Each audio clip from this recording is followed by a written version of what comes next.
Ngayong Lunes, November 26, magsisimula na ang isang obrang pangtelebisyon na pagsasamahan ng mahuhusay na aktor sa pangunguna ni Miss Lorna Tolentino, Christopher De Leon, Alessandra De Rossi at itinatampok si Max Collins at 2011 Metro Manila Film Fest Best Actor, Dingdong Dantes.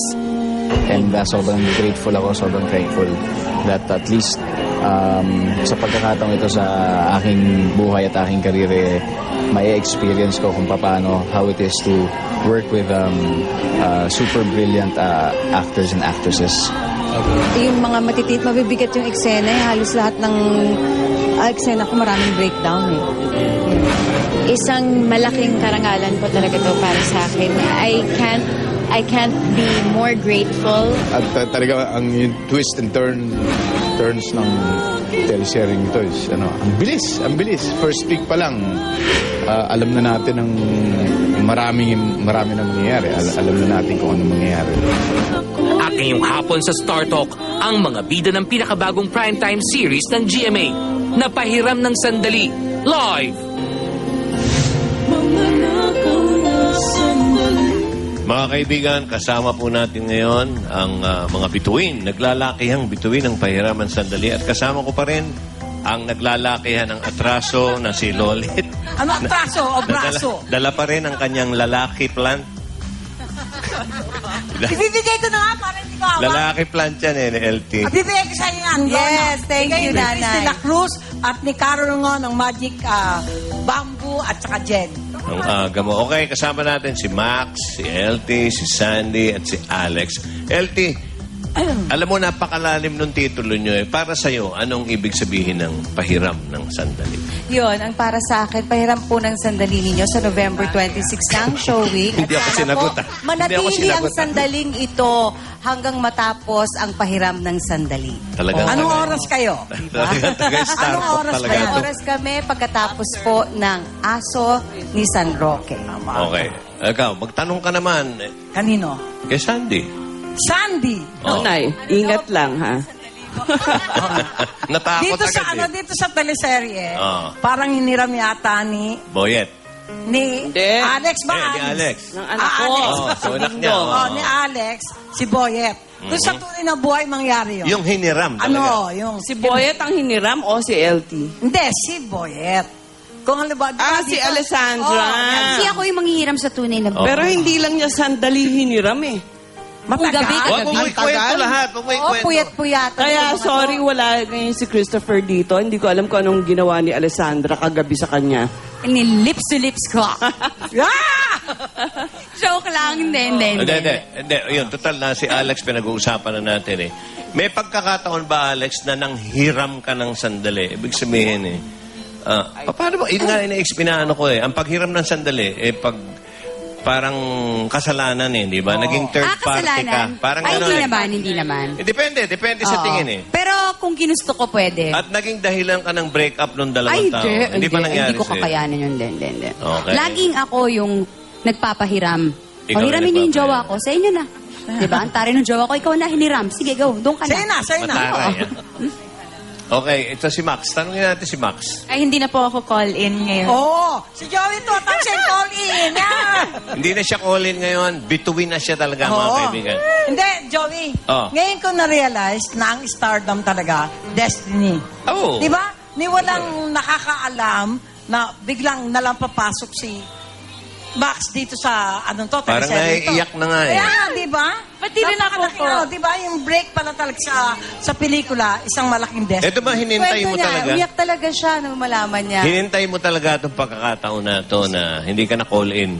Sobra. So actually, hindi ko talaga na-expect. As in, yung tipong feeling na parang, sige, magtatrabaho lang ako kasi ito talagang mahal ko, yung pag-aarte. But then, nung nabiyan ako ng break, sabi ko, ito na, hindi ako makapaniwala na silang lahat ang makakasama ko, makakatrabaho ko. At si Direk Mario J. De Los Reyes din ang director namin. Talagang big time.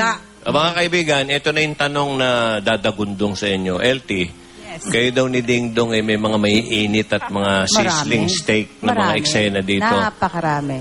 Ano nangyari Napakarami. hindi ka naman ba pinagsara ng pinto ni Marian? Ano bang, anong nagdabog? Ang gusto ano ba? ko mangyari, kiligin ang mga manonood. Siyempre, bilang artista, yun yung unang-unang kailangan. Kiligin sila sa kung ano man yung palabas na pinapakita sa Kaya mga abangan eksena. nyo, Kaya dahil- abangan po ninyo.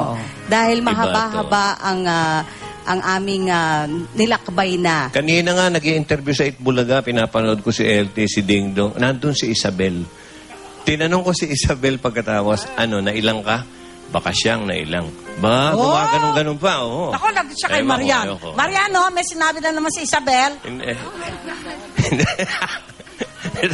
Hindi, Oo. nag-iimbento lang ako ng kwento. Oo, yan. Marian, no, may sinabi na naman. Tandaan mo Pero yan. ito, kay LT uli, posible ba LT na ma-inlove ka sa Mas isang- bata? Mas bata. At totoo ba na nung nabubuhay si Parin Daboy, sinabi niya, okay ka lang ma-inlove. Basta wag lang kasing edad ng mga anak mo. Oo, yun. Totoo yun? Oo, totoo yun. Totoong sinabi niya yun sa akin. Kwentuhan sila talaga. Kaya nagkukwentuhan na kami kung ano mga mangyayari. Isa yun sa mga bilin niya. So, anong... Posible sana ba? wag naman ako subukan ng tadhana. Pero mahirap kasi magsabi ng hindi, di ba? Matindi ito, mga Pagkatapos mamaya biglang andyan na yung pangyayari, ang hirap. Kaya sana kung hindi talaga, walang pagsubok na darating, talagang hindi. So, hindi mo pinuputol ang mga sandaling Sandaling maaring mangyari mangyari yun. yun. Puputulin ko, pero... Ngayon, ipag-usapan natin ang putol. Oo. Totoo bang inaalok sa'yo ang MTRCB? Dahil yan putol lang ang usapan dyan Totoo bang inaalok sa'yo? Nagtrabaho ang ako chairmanship? under kay Tita Mids nung time na yon bilang board member. At alam ko, 3 beses sa isang linggo ang pagpunta para makapag-view ka, makapag-rate ka. Trabaho. At kung ikaw ay chairman, siguradong araw-araw ito. Si nanay na nga kausapin natin dyan. Wala yata komisyon doon, wag na yun. Pag si Loli Tagyan talagang... mo na yan. Tagyan mo na yan. Wala yata Oy! sweldo dyan. Mga naggagandahan at magagaling na mga bituin, mag-imbita na kayo. Naka-yes agad si Alex. Mauna ka na, Alex. Oh, Ikaw Alex. na ang pinakabata rito. Ate, paliwanag mo Ako na hindi talaga. ka nag-walk out doon sa Bakit press sino ba nagsabi nag-walkout ako sa press Nakasulat. Sinulat din Ikaw lang nagsulat Melinda mo. Rapadas. Uy, wag naman pong ganon. Nagpaalam naman ako nung press ko ng Pahiraman Sandali. Dapat nga hindi na ako attend kasi tumutubo ang aking wisdom tooth na sobrang sakit talaga. So, ayun na yung nangyari. Kailangan ko umalis. Hindi talaga kaya makipag-usap. Di ba nakaganon ako buong time? Kasi hindi ko masara yung bibig ko. Sige, imbita mo na Yun. sila. Pahiram po ng sandali sa Monday na po. Wag na wag yung kakaligtaan, please. Sobrang naglalaki ang artista yung mga kasama ko dito. Talagang nato-challenge ako eh. Wow! At narito ang bituin ng kakabaka-baka-ba. Oy, Sandy. kakabaka-baka. Ang tagal na nun, ano? Kaunti ka mahulog, Huwag niyong kakalimutan, pahiram ng inyong sandali para panoorin kami November 26 na. Napakagandang storya at Palagay ko, napakagandang hindi lang nila cast. ipapahiram, ibibigay na ng buong buo ang oras. Yes. Dapat. Maraming Bibigay mo? salamat. Yes, at Thank you, kailangan... Sandy. Ako na. Max. Kailangan yun pong abangan kung ano magiging reaction ng character ko, si Cindy. Kasi anak po ako ni Janice at ni Philip. Kung ano magiging reaction ko kapag nalaman ko na nahulog ang loob ng aking minamahal si Alex sa aking ina. Masalimuot pala yung yun. kasaysayan. Malalim ang mga Okay, relationships na abangan po magaganap. natin. Monday na. LT, ikaw Yes, na. Monday na po, November 26, sa direksyon po ni Mario J. De Los Reyes. Napakaganda po ng soap na ito. Habang binabasa namin ng script, hindi namin binibitawan. Kaya sigurado po, papanoorin nyo at hindi nyo bibitawan ang pahiram ng sandali.